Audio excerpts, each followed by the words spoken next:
இங்கே பெருந்திரளாக திரண்டிருக்கக்கூடிய தோழமைகளுக்கும் நான் சார்ந்திருக்க மே 14 இயக்கத்தின் சார்பாக வணக்கங்களை தெரிவித்துக் கொள்கின்றேன். அன்பான தோழர்களே, பெரியாரை ஏன் கொண்டாட வேண்டும்? பெரியாரை ஏன் நாம் நினைவு கூறுகின்றோம்?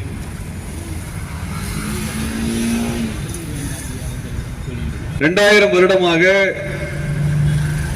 நமக்கு இந்த உரிமைகள் எல்லாம் இருக்கிறது என்பது கூட தெரியாமல் வாழ்ந்தவ காலகட்டத்தில் நாமெல்லாம் மனிதர்கள், சமமானவர்கள், எந்த ஒரு கடவுளினுடைய தலையிலிருந்தும், தோளிலிருந்தும், தொடையிலிருந்தும், காலிலிருந்தும் பிறந்த மனிதர்கள் அல்ல.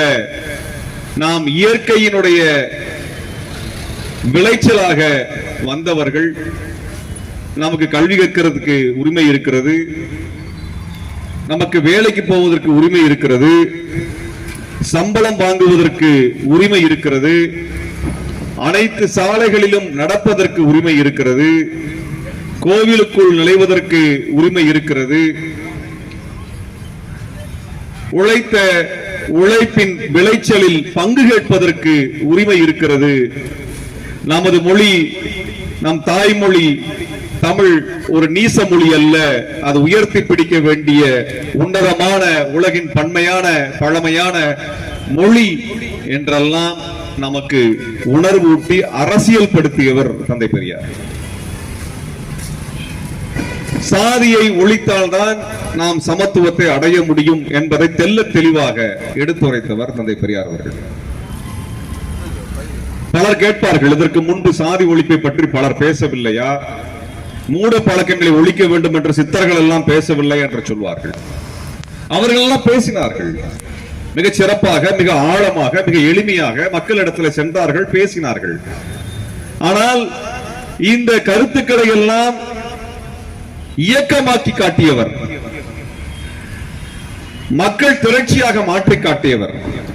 ஒரு கருத்துக்கு பலம் எப்பொழுது சேரும் என்றால், மக்கள் அந்த கருத்துக்கு திரளும் பொழுது அந்த கருத்து என்பது ஒரு பலமான ஆற்றலாக மாறி சமூகத்தை மாற்றி அமைத்து விடுகிறது. சித்தர்கள் அமைப்பை கட்டவில்லை, மற்றவர்கள் அமைப்பை கட்டவில்லை, தந்தை பெரியார் அமைப்பை கட்டினார், இயக்கத்தை கட்டினார், மக்களை திரட்டினார், மாணவர்களை உருவாக்கினார், அறிஞர்களை படைத்தார், பத்திரிகை எழுதினார், மேடை தோறும் முழங்கினார், நாடகத்தை நடத்தி காட்டினார், இத்தனையும் செய்து முடித்தார். இது மட்டுமல்ல, பார்ப்பனர்களை ஆட்சி அதிகாரத்திலிருந்து அப்புறப்படுத்தி இதையெல்லாம் நடத்தினால்தான் நிலை பெற முடியும் என்று சொல்லி காட்டினார். பார்ப்பனர்களை நீங்கள் ஆட்சி அதிகாரத்தில் வைத்துக் கொண்டு பாதுகாத்துக் கொண்டு இந்த சீர்திருத்தத்தை எல்லாம் செய்துவிட முடியாது. தமிழ்நாட்டினுடைய அதிகாரத்திலே இவர்களை எல்லாம் முதலமைச்சர்களாக, அமைச்சர்களாக, சட்டமன்றத்தில் பெரும்பான்மை உறுப்பினர்களாக பார்ப்பனர்களாக வைத்துக் கொண்டு பெண்களுக்கு கல்வி கொடுக்க முடியாது, பெண்களுக்கு விடுதலை தர முடியாது, பட்டியல் சமூகத்தை சார்ந்தவர்களும் மிக பிற்படுத்தப்பட்ட சமூகத்தை சார்ந்தவர்களுக்கும் பிற்படுத்தப்பட்ட சமூகத்தை சார்ந்தவர்களுக்கெல்லாம் கல்வி கொடுத்து விட முடியாது, பள்ளிக்கூடத்தை திறந்து விட முடியாது, வேலை வாய்ப்பை உருவாக்கி விட முடியாது, நீதிமன்றத்துக்கு நுழைந்து விட முடியாது, வழக்கறிஞராக மாறிவிட முடியாது, பேராசிரியர் உருவாக்கி விட முடியாது, மருத்துவராக மாறிவிட முடியாது. ஆகவே பார்ப்பனர் அதிகாரத்திலிருந்து வெளியேற்றினால்தான் இந்த மாற்றத்தை எல்லாம் நிலைநிறுத்த முடியும் என்று சொல்லி மட்டுமல்ல, செய்து காட்டியவர் பெரியார். அதனால்தான் பெரியாரை பேசுகின்றோம், கொண்டாடுகின்றோம், பின்பற்றுகின்றோம், போற்றுகின்றோம். பெரியார் ஒரு பிரச்சனைக்கு தீர்வை கொடுத்தவர் மட்டுமல்ல, அந்த தீர்வை நடத்தி காட்டியவர், அவர் வாழ்நாளில் நடத்தி காட்டியவர். தமிழ்நாட்டில் மட்டும் பார்ப்பனர் ஆட்சியை ஒழித்தால் இதை நிலைபெற்று விட முடியும், நிலைநாட்டி விட முடியும் என்று அவர் நம்பவில்லை. இந்தியாவில் இருக்கக்கூடிய பார்ப்பனிய ஆட்சியை ஒழித்தால் தான் இதை சாத்தியமாக்கி விட முடியும் என்று தெல்ல தெளிவாக சொன்னார். இன்றைக்கு தமிழ்நாட்டில் எத்தனை ஆண்டு காலமாக, 100 ஆண்டு காலமாக சுயமரியாதை இயக்கத்தின் வாயிலாக, நீதி கட்சியின் வாயிலாக, திராவிட கழகத்தினுடைய போராட்டங்களின் வாயிலாக நாம் கொண்டு வந்த கொள்கைகள், நிலைநாட்டிய கொள்கைகள், அதற்கு பிறகு வந்த திராவிட கட்சிகளின் ஆட்சியில் இவையெல்லாம் சட்டமாக மாறி நம் வாழ்க்கையில இது இயல்பான ஒன்றாக மாறிய ஒரு தலைமுறையாக நம்ம இருக்கிறோம். இன்னைக்கு எவனோ வந்து நம்ம கிட்ட இந்த ரோட்ல நடந்து போகலாம்னு சொன்னா நம்ம திருப்பி அடிப்போம். எவனும் நம்ம கிட்ட வந்து இந்த கோயிலுக்குள் நுழைய முடியாது என்று சொன்னால் திருப்பி அடிப்போம். எவனும் நீ இந்த வேலைக்கு வரக்கூடாது என்று சொன்னால் திருப்பி அடிப்போம். ஏனென்றால் நாம பிறந்ததிலிருந்து இயல்பாக இந்த உரிமைக்குள்ள வாழ பழகிக்கிட்டோம். ஆனால் நமக்கு முன்பு ஒரு தலைமுறை இருந்தது, நமது பாட்டன் தலைமுறை. அவர்களுக்கு இந்த உரிமை கிடையாது. ஒரு கடையில் சமமாக அமர்ந்து உணவு உண்ணுவதற்கு உரிமை கிடையாது. பிராமணால் கஃபே என்று பேசுகிறார்கள். என்ன அது பிராமணால் கஃபே? இங்க ஹோட்டலுக்கு போனா எல்லாரும் ஒன்னா உட்கார்ந்து சாப்பிடுறோம், ஒன்னா கை கழுவுறோம், ஒன்றாக ஒரே மாதிரியான உணவு வகைகளை எடுத்துக் கொள்கிறோம். ஆனால் அன்றைக்கு அப்படியெல்லாம் ஹோட்டல் இல்ல. பிராமணால் கஃபே என்றால் பார்ப்பனர்கள், பிராமணர்கள், பூணூல் போட்டவர்கள், இந்த குடிமிக்காரர்கள் மட்டும்தான் அமர்ந்து உணவு உண்ண முடியும். அவருக்கு மட்டும்தான் இந்த அனுமதி இருக்கிறது, மற்றவர்களுக்கு அனுமதி கிடையாது. தோழர் குழந்தை அரசன் அவர்கள் பேசும் பொழுது ஒன்று சொன்னார். கும்பகோணத்தில் அவர் சிறுவனாக இருந்த பொழுது டீ கடையில போய் டீ வாங்க போனா அந்த ஹோட்டலுடைய நுழைவாயில போக முடியாது.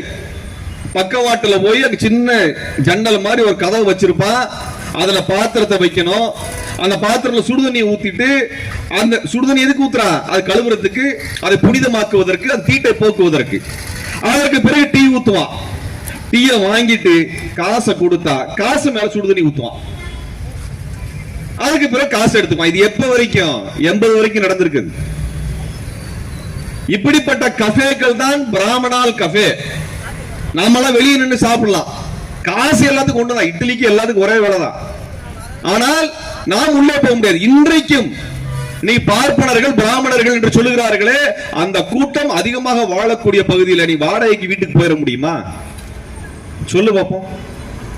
பிராமின்ஸ் ஒன்லி மட்டும் போர்டு போடுறானே, வேற எந்த ஜாதிக்காரனும் அப்படி போட்டிருக்கானா?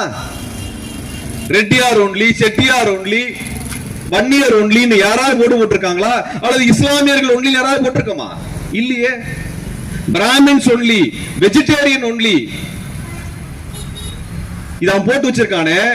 இன்னைக்கு நவீன காலத்தில், அறிவியல் வளர்ந்த காலத்தில், நாமெல்லாம் பொருளாதாரத்தில் உயர்ந்த இடத்தில், அதிகாரத்தை கைப்பற்றிய இடத்தில், இன்றைக்கும் அவன் இந்த நகரத்திற்குள்ளாக அக்கிரகாரத்தை நடத்தி கொண்டிருக்கின்றான். நீங்க மேற்கு மாம்பலத்தில் வீடுல வாடகைக்கு போயிட முடியுமா? மாம்பலத்துக்கு போயிட முடியுமா? மயிலாப்பூருக்கு போயிட முடியுமா? கபாலீஸ்வரர் கோயில் பக்கத்தில் போய் நிறுத்த முடியுமா? எளிமையாக அவன் நடத்துகின்ற சபாக்கள்ல உங்களுக்கு வாடகைக்கு இடம் கிடைக்குமா? அவன் வச்சிருக்கான மியூசிக் அகாடமியில இசையை கொண்டாடுவதற்கு வச்சிருக்கிறான மிகப்பெரிய அந்த அரங்கத்துல நமது பிள்ளைகள் பாட்டலை பாடுவதை அரங்கேற்றி விட முடியுமா?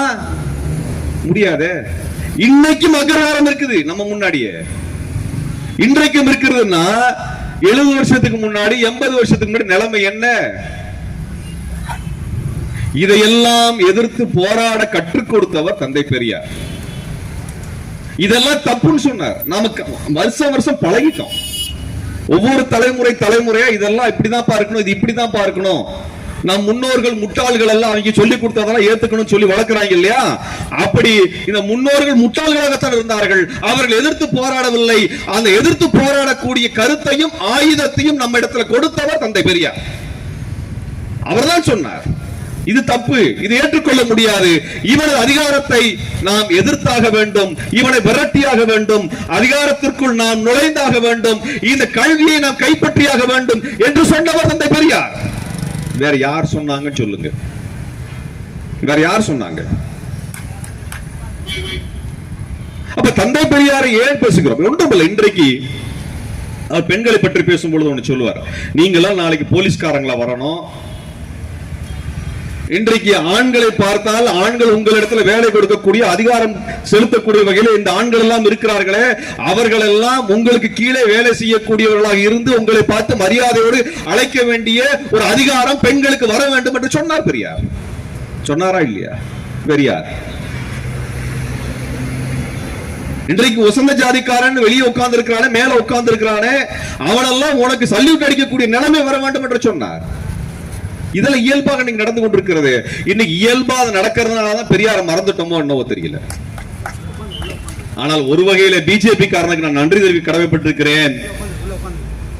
இந்த சனாதனிகளாக நாங்கள் சாகவில்லடா, எங்களை பார்த்து கைகட்டி கும்பிட வேண்டிய இடத்தில் தான் நீங்கள் இருக்கிறீர்கள் என்று பிஜேபி கார திரும்ப திரும்ப நமக்கு சொல்லும் பொழுதுதான் தந்தை பெரியார் மேலும் மேலும் அதிகமாக வாசிக்கப்படுகிறார், மேலும் மேலும் போற்றப்படுகிறார், மேலும் மேலும் பெரியார் நினைவு கூறப்படுகிறார். அப்ப எதிரி வந்தாதானே நமக்கு யார் நண்பர், நம்மை யார் வழி நடத்தினார், நமக்கு யார் விடுதலை பெற்றுக் கொடுத்தார் என்பதை நாம் யோசிக்க முடியுது. வேற ஒண்ணும் இல்லை. இன்னைக்கு சனாதானத்தை யார் இந்த சனாதானம் புதுசா ஒரு பண்டம் சொல்லுகிறார்களே, இந்த சனாதன பண்டம் யார்? நம்ம ஆளுநர் அடிக்கடி பேசிட்டு இருப்பார், ஆட்டு தாடி இருக்கிறாரு, அவர் அடிக்கடி பேசிக் கொண்டிருக்கக்கூடிய அந்த சனாதனம் திரும்ப ஆட்சிக்கு வந்தால் என்ன ஆகும்? இன்றைக்கு உயர்மட்ட பதவிகள் அரசாங்கத்தில் எடுத்துக்குவோம், அரசாங்கத்தில் எடுத்துக்கிட்டோம்னால் உயர்மட்ட பதவிகளிலே அனைத்திலும் உயர் ஜாதிக்காரனாக பார்ப்பனர்கள் மட்டும்தான் இருப்பார்கள். இன்றைக்கு சொன்னால் இங்க இருக்கக்கூடிய அரசு அதிகாரிகளுக்கும் இன்றைக்கு பிஜேபிக்கு கூஜா தூக்கக்கூடிய அதிகாரிகளும் மறுப்பார்கள். நான் ஒன்றை நினைவுபடுத்த விரும்புகிறேன். இன்னைக்கும் அப்படிலாம் சாத்தியமாகாதுன்னு நினைக்கக்கூடியவர்களுக்கு நான் ஒன்றை சொல்லிக் கொள்ள விரும்புகின்றேன். இன்னைக்கு இருக்கக்கூடிய பார்ப்பனால் நடத்தப்படக்கூடிய சாப்ட்வேர் கம்பெனியில் என்ன நிலைமை தெரியுமா? இங்கே பிஜேபிக்கு கூஜா தக்கக்கூடிய அதிகாரிகளை பார்த்து நான் கேட்க விரும்புகின்றேன். இன்னைக்கு பார்ப்பனல் நடத்தக்கூடிய சாப்ட்வேர் கம்பெனி இன்போசிஸ்ல இருந்து எல்லா கம்பெனியும் எடுத்துக்கோங்க. அந்த கம்பெனியில உயர்மட்ட இடத்துல இருப்பவங்க யாரு? பார்ப்பனர் தான். அவன் தான் இருப்பான். அவன் அதற்கு ஏற்றவாறு தான் அந்த நிறுவனத்தில் நுழைவுத் தேர்வு வைக்கிறான்.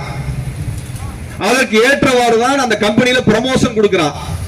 அதற்கு ஏற்றவாறு தான் அவனுக்கு ஆன்சைட் ப்ராஜெக்ட் முதல்ல வருது, போகுது, எல்லாம் நடக்குது. இல்லைன்னு சொல்லுங்க பாப்போம், இல்லைன்னு சொல்லுங்க பாப்போம்.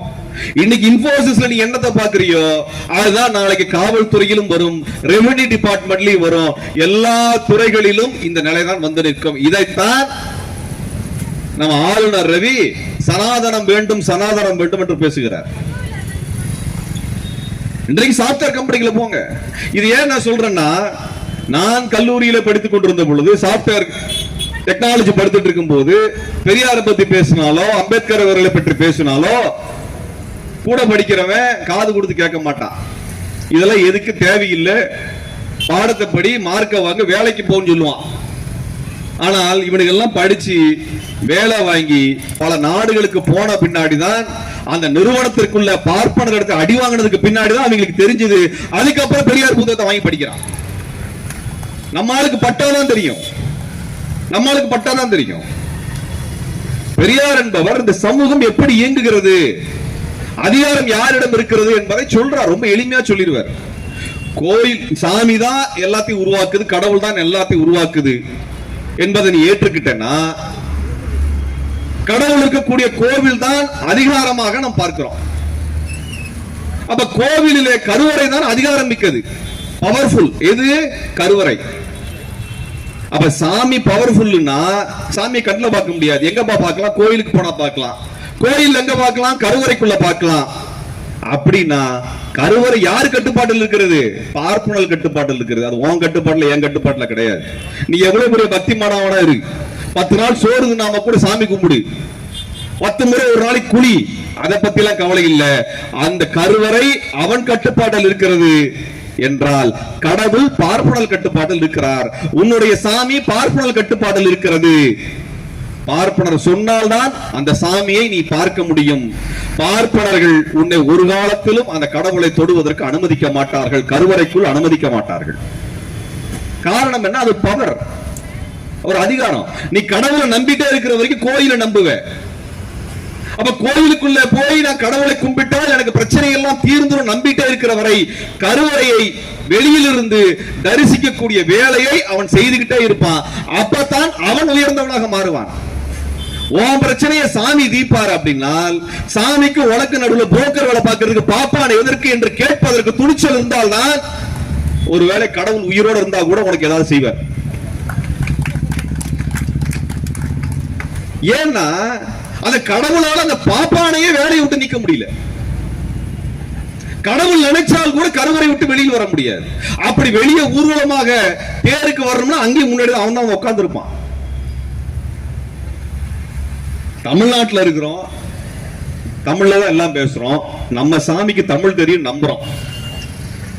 ஆனா நம்ம சொல்லக்கூடிய நம்ம கேட்கிற சாமிக்கு வேண்டுகோள் வைக்கிறோமே, அந்த வேண்டுகோளுக்கு ஐயர்கிட்ட 100 ரூபாய் கொடுத்து சாமிக்கு பூஜை பண்ணுங்கன்னு சொன்னா அவன் தமிழ்ல தானே சாமிக்கு சொல்லணும். அவன் சமஸ்கிருதத்துல சொல்றான். ஒண்ணு உன் சாமிக்கு புரியாது, இல்ல உனக்கு புரியாது. ரெண்டு பேருக்கும் புரியலன்னா காசை புடுங்கலாம். அப்ப இது எல்லாமே பணம் சம்பாதிக்கிறது மட்டும்தான் வேலை.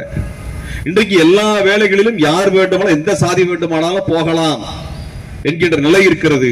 ஆனால் இந்த கோயில் பூசாரியாக அர்ச்சகராக போவதற்கு அவனுக்கு மட்டும்தான் தகுதி இருக்குன்னு ஏன் குடும்பப்படியா பிடிச்சிட்டு இருக்கிறாங்க?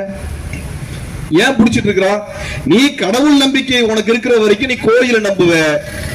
கோயிலை நம்புகின்றவன் கருவறையை புனிதமாக பார்ப்பான். எதை நீ புனிதமானதாக வாழ்க்கையில பார்க்கிறியோ அதை அவன் கட்டுப்பாட்டில் வைத்துக் கொள்ள விரும்புகிறான், வேற ஒண்ணும் இல்ல. அதனாலதான் பெரியார் சொன்னாரு, இந்த சாமியை விட்டு ஒழிச்சேன்னா இந்த கோயிலையும் இந்த இழிநிலையும் கோயிலுக்கு வெளியே நின்று கும்பிடுவதையும் கருவறைக்கு வெளியே நின்று எட்டி பார்க்கக்கூடிய அந்த அவலங்களையும் ஒழித்து விட்டு இந்த பிரச்சனையை எப்படி தீர்க்கலான்னு சொந்த புத்தியில யோசிப்பேன்னு சொன்னார். கோபுர தரிசனம் கோடி புண்ணியம் எதுக்கு சொன்னா? எதுக்கு சொன்னா? நீ கோயிலுக்குள்ள வந்துடாதங்கிறதுக்காக சொன்னா, வேற ஒண்ணும் கிடையாது. நீ அங்கேயே நின்று 1/2 கிலோமீட்டர் 1 கிலோமீட்டர் தள்ளி நின்று அந்த கோபுரத்தை பார்த்துட்டு போயிருக்கு.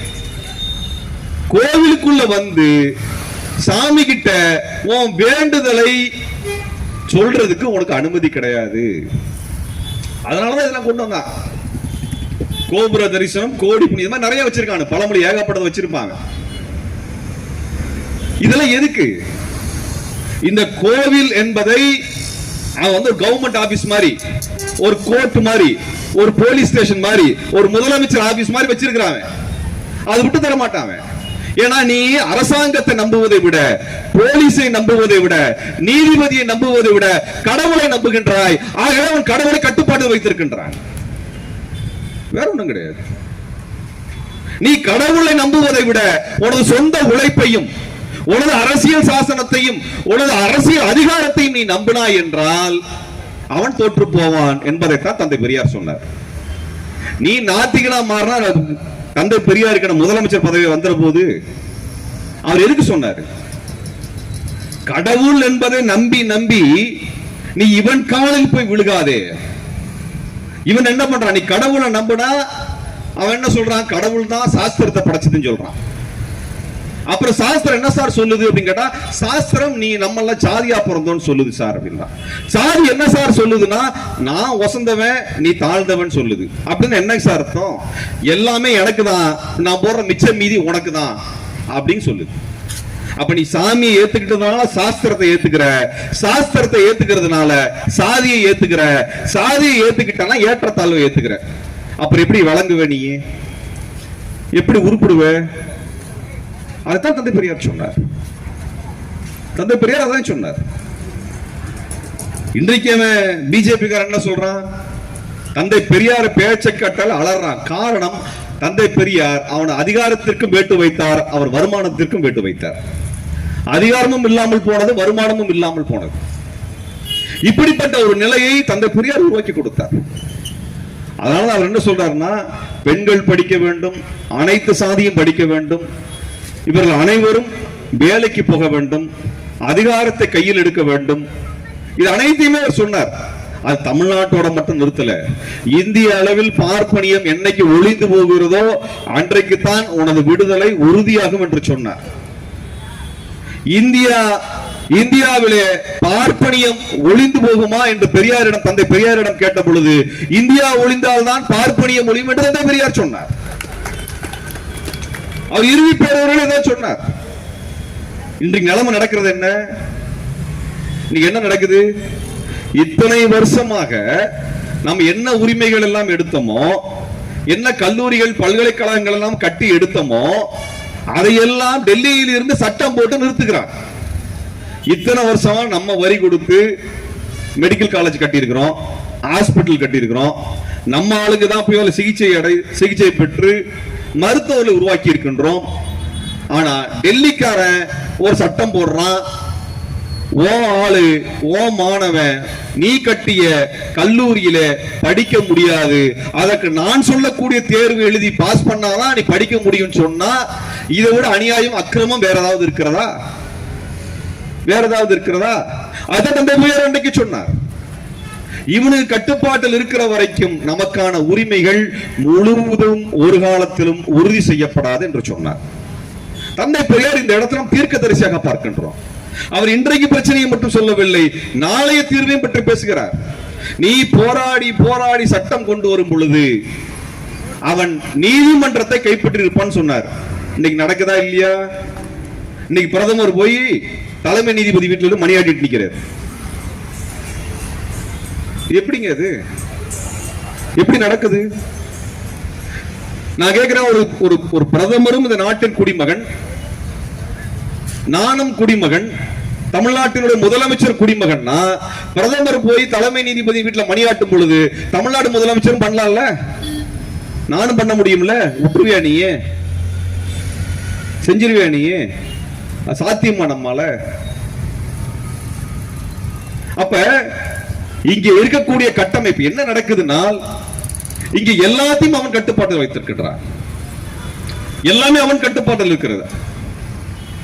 அதை கேள்வி எழுப்பாம நாம நமக்கு இன்னைக்கு இருக்கக்கூடிய வசதியான வாழ்க்கையை, அறிவுபூர்வமான வாழ்க்கையை பாதுகாத்துற முடியாது.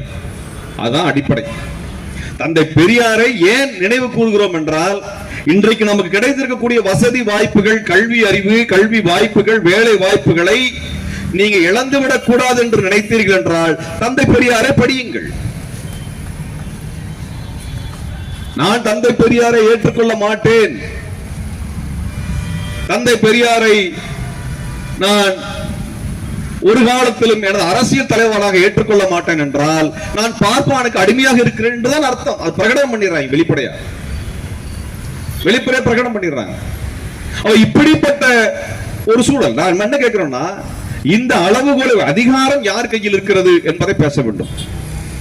அந்த அதிகாரத்தை நோக்கி நாம கேள்வி எழுப்போம். அப்படி எழுப்பலாம் முடியாது. இன்னைக்கு அவன் என்ன சொல்றான்? பிஜேபி காரன் முஸ்லிம்களினுடைய மசூதி முஸ்லிம்கள் கையில் இருக்கிறது, கிறிஸ்தவர்களுக்கு சர்ச் கையிலே இருக்கிறது, இந்துக்களுக்குமே இந்து அறநிலையத்துறை இருக்குது, இந்துக்களிடம் கொடுத்துருன்னு சொல்லி கேட்கிறான். நமது கோவில்கள் எல்லாம் இந்துக்களுக்கு கொடுக்கணும்னா எந்த ஜாதிக்காரன் கொடுக்கணும்னு சொல்றான்? பிஜேபி சொல்லுவானா? பிஜேபி சொல்லுவானா? இந்துக்களுக்கு நான் கொடுக்க தயார். இந்துக்களில் எந்த சாதியிடம் எந்த கோவிலை ஒப்படைப்பது என்று சொல்ல முடியுமா? இந்து முன்னணினால இந்து மக்கள் கட்சிக்காரன் சொல்லுவானா? பிஜேபி காரன் சொல்லுவானா? அண்ணாமலை சொல்லுவாரா? அமித்ஷா சொல்லுவாரா? நரேந்திர மோடி சொல்லுவாரா? முடியாது. சொன்னா மாட்டிக்குவானுங்க. அவனு என்ன சொல்லுவானுங்கன்னா, அவனுக்குள்ள பேசிக்கும் போது இந்த கோவிலை எல்லாம் பார்ப்பனரிடம் ஒப்படையுங்கள் என்று சொல்வார்.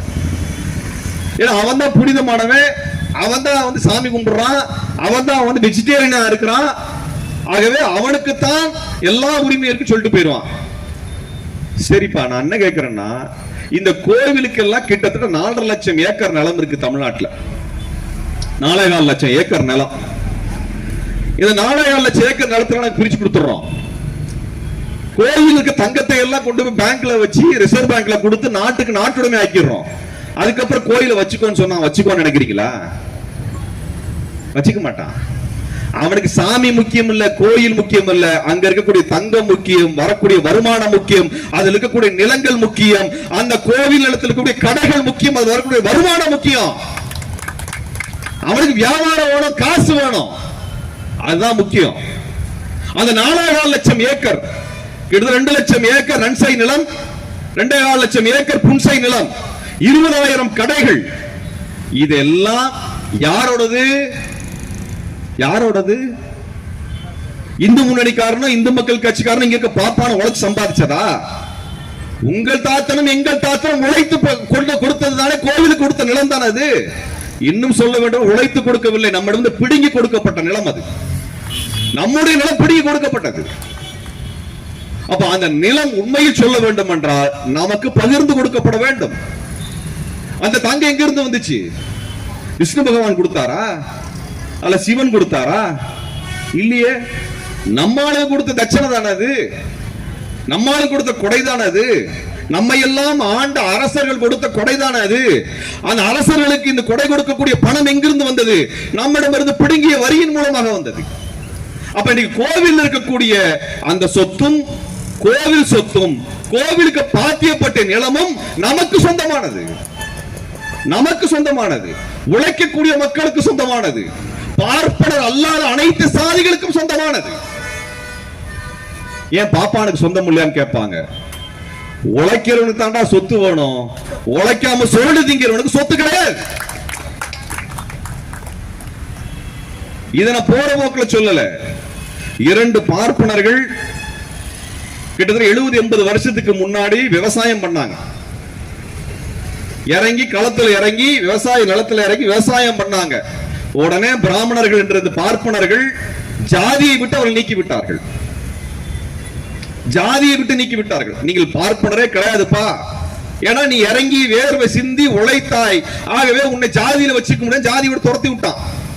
அந்த ரெண்டு பாப்பானோ சங்கராச்சாரியார் அவங்க ஊருக்கு வந்தப்ப நேரா போய், சங்கராச்சாரியார நாங்க இந்த மாதிரி வேலை பார்த்தோம், எங்க நிலத்துல நாங்க உழைச்சு வேலை பார்த்தோம், இந்த பிராமணர்கள் எல்லாம் ஒன்று சேர்ந்து எங்களை ஜாதியை விட்டு விலக்கி வைத்து விட்டார்கள், ஆகவே நீதி சொல்லுங்கள் என்று கேட்டார்.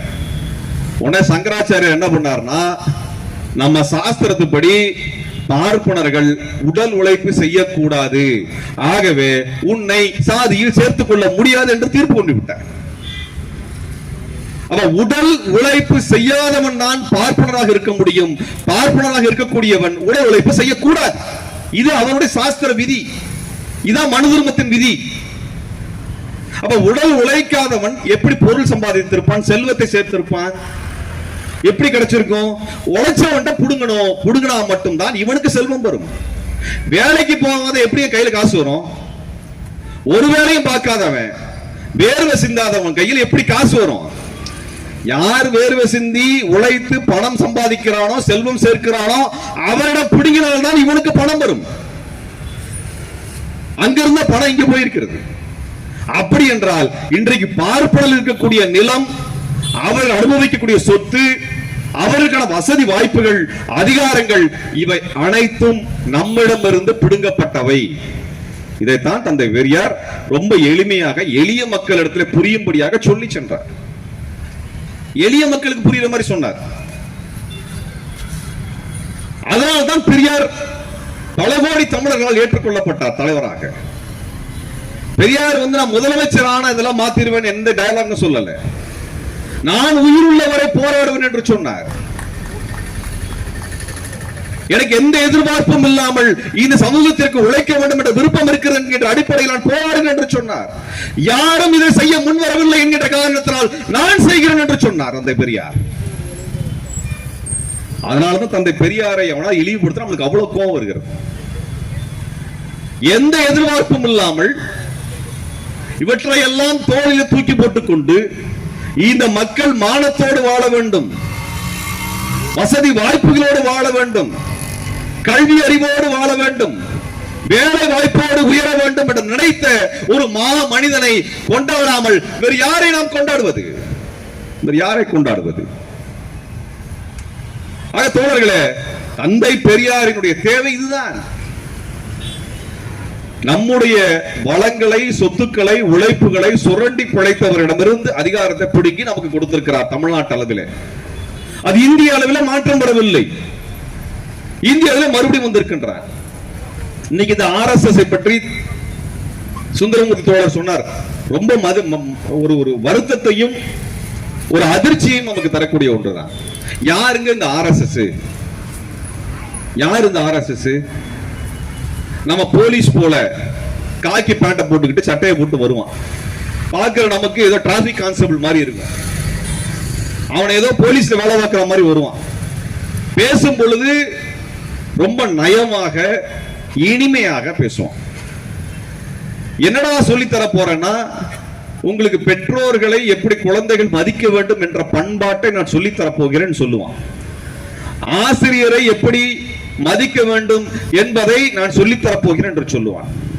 நமது மத பண்பாட்டை சொல்லிக் கொடுத்து நல்லவனாக மாட்டுகிறேன் என்று சொல்லி வருவான்.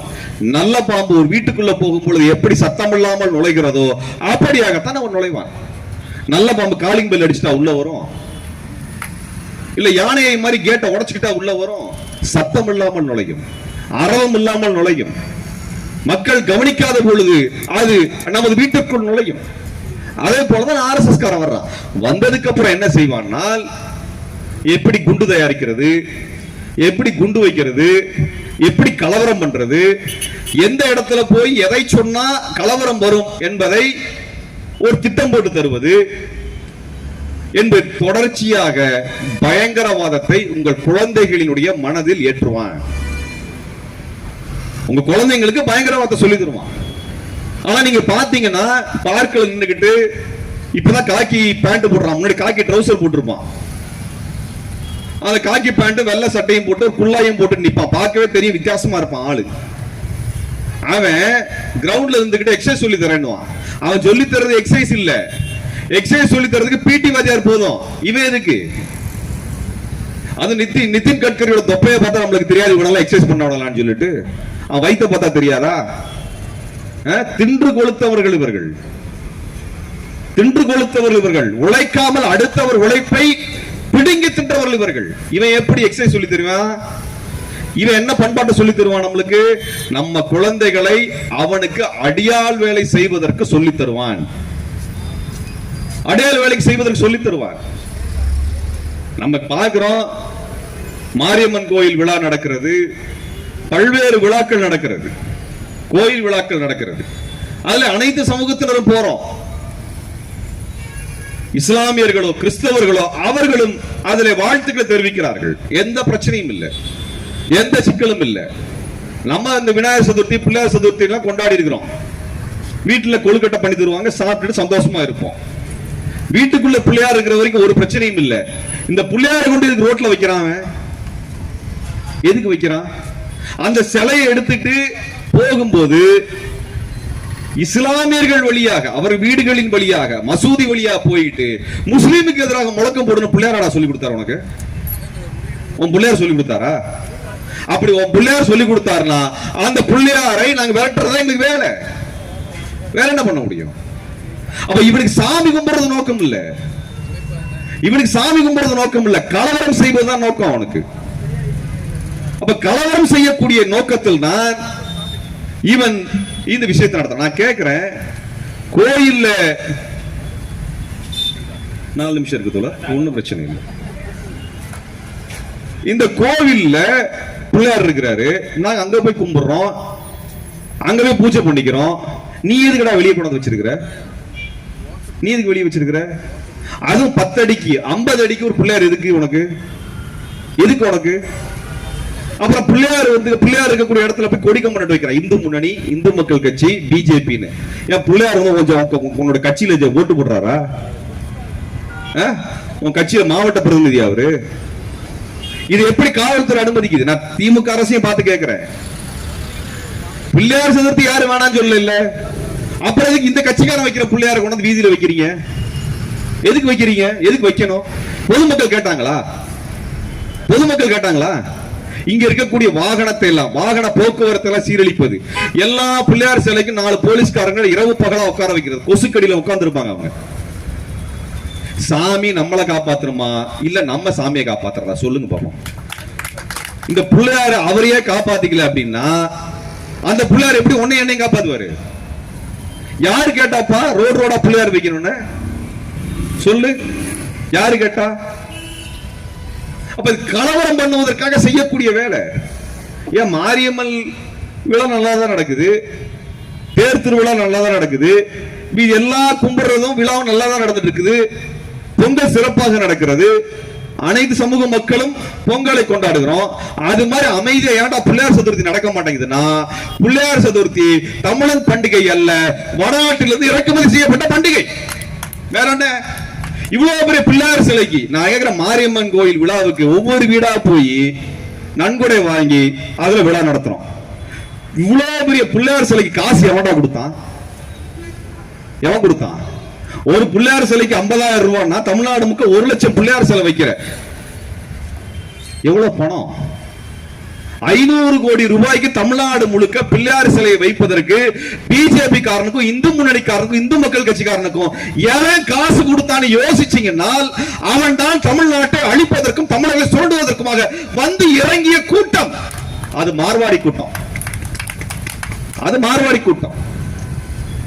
இந்த மார்வாடி கூட்டம் எப்படி தமிழனை சுரண்டுகிறது என்று அறிஞர் அண்ணா 1942 பணத்தோட்டம் என்கின்ற ஒரு அற்புதமான ஒரு ஆய்வு நூலை எழுதியிருக்கிறார். அதை படிச்சு பார்க்கணும்.